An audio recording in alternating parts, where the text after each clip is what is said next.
Арзан Қытайдың самокатын 10 жыл бойы пайдаланам десеңіздер, мына видеоны көріп, лайк басуды ұмытпаңыздар. Парақшама тіркеліңіздер.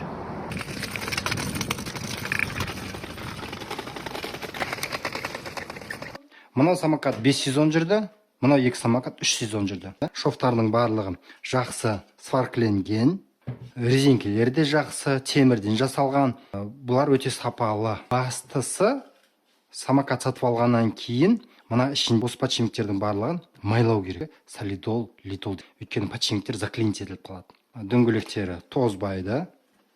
Міне резинкелері. Тек кетіп қалатыны осы ғана подшипниктардың барлығын тартып тұру керек. Жылына 2 рет, 3 рет тартып тұру керек болады. Мына жерде. Өйткені осы босап кеткеннен кейін мына жерде люфт пайда болады, мына пластмассты жеп қояды. Біріншіден қауіпсіз, құлап кетпейді. Мына жерінде де подшипниктер бар міне. Осы тұста да подшипниктер. Бұлардың барлығы майлау керек.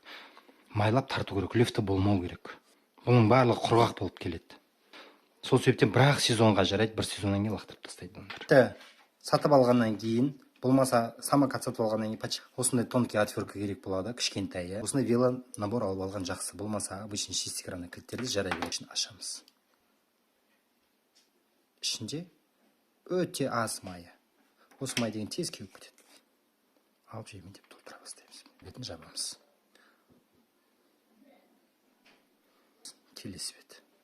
Екі бетінде подшипник болады. Ортасында втулка болады.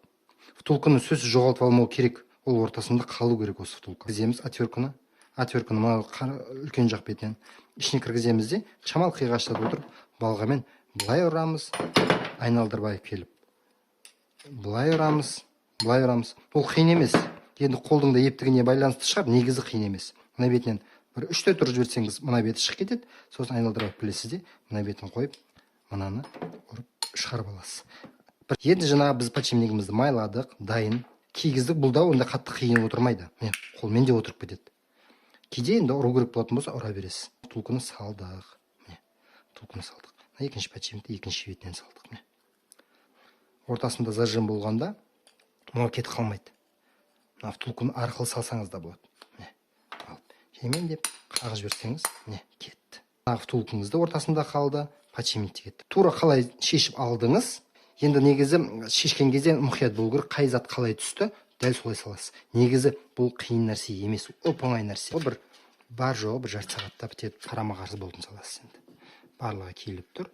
Енді осы қарама-қарсы болтын салсаңыз, міне, подшипнигіңіз болды. Енді бұл жұмыс істей береді. Бұл тағы да 4-5 жылға кетеді.